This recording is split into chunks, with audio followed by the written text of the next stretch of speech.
C'est le festival Jazz in Marciac jusqu'au 4 août et parmi les nombreuses têtes d'affiche lundi sur la scène de l'emblématique festival Le Chapiteau, c'est la journaliste et chanteuse Karine Guioc-Thuram. Bonjour Karine. Bonjour. Alors vous qui avez été, je vois que vous avez toujours le sourire aux lèvres, vous qui avez grandi biberonné au jazz, j'imagine que ça doit pas être rien de se retrouver comme ça dans la famille des artistes de Marciac. Ah bah c'est plus que pas rien. Ouais.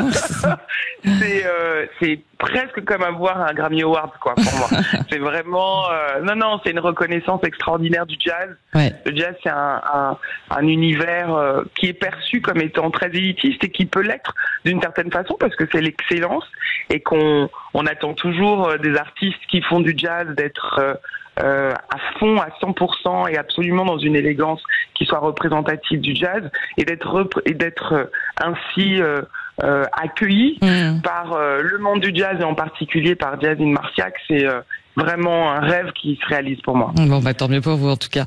Alors vous allez interpréter. Pardon? Qu'est-ce que... J'adore le tant mieux pour. Bah, tant mieux pour vous. Ben oui, tant mieux pour vous. On est content. D'autant que avec Karine Guioc-Thuram, c'est surtout aussi avec vous Nina Simone, puisque vous allez interpréter des titres de votre album Nina, qui reprend des reprises des plus grands standards de Nina Simone, mais aussi des interludes de parler plus personnel. Alors forcément la question qu'on vous pose toujours, mais voilà, monument Nina Simone, c'est pas flippant s'attaquer à un tel personnage? Alors, très honnêtement, c'est vrai que c'est, je crois, la question qu'on m'a le plus posée depuis. Désolée. Et non, mais pas du tout, parce que ça démontre toute la simplicité avec laquelle on a fait ce projet avec Dominique Fillon, qui est à l'origine de ce projet et qui a réalisé l'album. Le pianiste. En fait, quand on fait du jazz, le pianiste Dominique Fillon, quand on fait du jazz, en fait, aucun répertoire n'est sacré. Il y aurait pas de jazz sans standard. Et les standards, ce sont des chansons qui sont devenues des classiques et que chacun réinterprète et revisite. Charge à vous d'avoir le bon niveau d'exécution. Moi, j'ai beaucoup chanté dans des clubs de jazz et j'ai toujours chanté Nina Simone. Donc, faire un album hommage à Nina Simone, ça nous paraissait pas, on s'est même pas posé la question, en fait. Il y a vraiment aucun répertoire sacré. Toutes les chansons appartiennent à tout le monde. C'est une fois qu'on avait réalisé l'album et que on l'a annoncé, qu'on nous a dit « Ah là là, mais vous vous attaquez à un monument, à Nina Simone, mais comment osez-vous ?»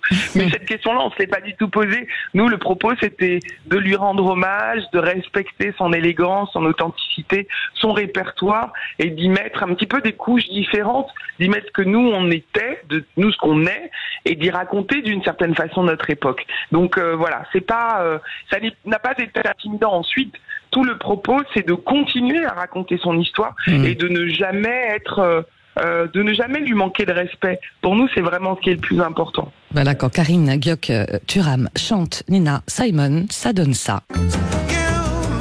Find a night time, the right time for kissing. Night time is my time for just reminiscing. Regretting instead of forgetting with somebody else. There'll be no one unless that someone is you. I intend to be independently blue. I want your love, don't want to borrow. Have it today to give back tomorrow, y'all. Love is my love is your love. When there's no love, oh, nobody else. Quelle voix, Love Me, moi ou Quitte-moi, par Karine Guioc-Thuram. Vous parliez d'élégance, respecter l'élégance de Nina Simone. Au-delà de l'artiste, c'est aussi une femme de combat, une femme d'engagement. C'est aussi parler d'elle encore aujourd'hui. À ce titre-là. Ah oui, bien sûr.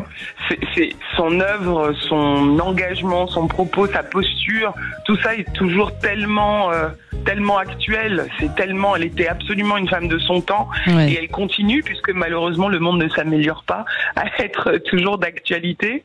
Et c'est un honneur immense que de pouvoir chanter, traverser son répertoire et de raconter ses combats et finalement de toujours trouver une résonance avec le monde dans lequel nous vivons. Nina Simone, elle avait ça d'absolument exceptionnel, qu'elle n'a fait aucun compromis, au prix de sa carrière d'ailleurs, parce qu'elle l'a payé cher, d'être dans l'engagement, de défendre les droits civiques des Afro-Américains américain, de défendre aussi l'égalité homme-femme, puisqu'elle a défendu les plus belles valeurs qui soient, c'est-à-dire la justice et l'égalité. Elle l'a payé et aujourd'hui, on fait reconnaître la valeur de cette femme et de cet artiste qui a su défendre ce qui avait de plus précieux sur Terre, c'est-à-dire dans l'humanité, c'est-à-dire vraiment la justice et l'égalité. C'est pour toutes ces raisons, c'est un honneur de pouvoir chanter Nina Simone. Et surtout en résonance dans l'Amérique d'aujourd'hui. Hein. Vous dites, Karine, pas que l'Amérique. Oui, non, bien sûr, le monde entier, c'est clair. Vous dites qu'elle vous a inspiré dans votre carrière et dans votre parcours. À quel niveau? Pourquoi? Elle m'a inspirée justement pour ces raisons, pour son authenticité. Quand on est comme moi, quand on vient de là d'où je viens, moi je suis née en banlieue parisienne, à Champigny-sur-Marne. J'ai grandi en partie dans une cité HLM de Bonneuil-sur-Marne, c'est à côté de Créteil, toujours dans le Val-de-Marne, en Guadeloupe, en Guyane. Moi, je viens d'un univers où on pouvait pas imaginer que je deviendrais journaliste, présentatrice de JT, puis ensuite que je pourrais réaliser mes rêves en faisant de la musique. Et tout cela, j'ai aussi fait parce que j'ai su m'appuyer déjà sur mon éducation, parce que j'ai eu des parents absolument géniaux, mais aussi sur des personnages et des personnalités comme Nina Simone qui disent, surtout quand vous êtes une femme et que vous êtes une femme noire, foncée de peau, personne vous attend. Hein. Ouais, c'est ça. Personne. Donc il faut y aller. Il faut aller saisir votre chance. Il faut aller vous défendre absolument. Il faut être absolument déterminé à atteindre vos objectifs et dans l'authenticité en ne faisant aucun compromis avec ce qu'on est. Et je trouve que ça, c'est vraiment, en tout cas moi, ça m'a sauvé. Et ça a été une des plus belles inspirations qu'on puisse avoir, d'être absolument soi-même, de savoir ce qu'on vaut, ce qu'on mérite aussi, de pas toujours obtenir ce qu'on mérite, mais de travailler très très très dur pour atteindre ses objectifs. C'est ça aussi qu'elle m'a appris, Nina Simone. Voilà, à mon avis, ce sont des mots qui peuvent résonner chez beaucoup de ceux ou de celles qui nous écoutent. Merci, grand merci, Karine Gueuc-Thuram. Et je rappelle que vous serez donc sur la scène du chapiteau. Ce sera lundi soir, donc Jazz in Marciac. Voilà, 21h avec le fantôme Londres de Nina Simone. Merci beaucoup, à très bientôt. Au revoir. Un fantôme très bienveillant. C'est ça, mais oui, bien sûr. C'est une ombre lumineuse qui va nous survoler. Merci. Merci, à bientôt.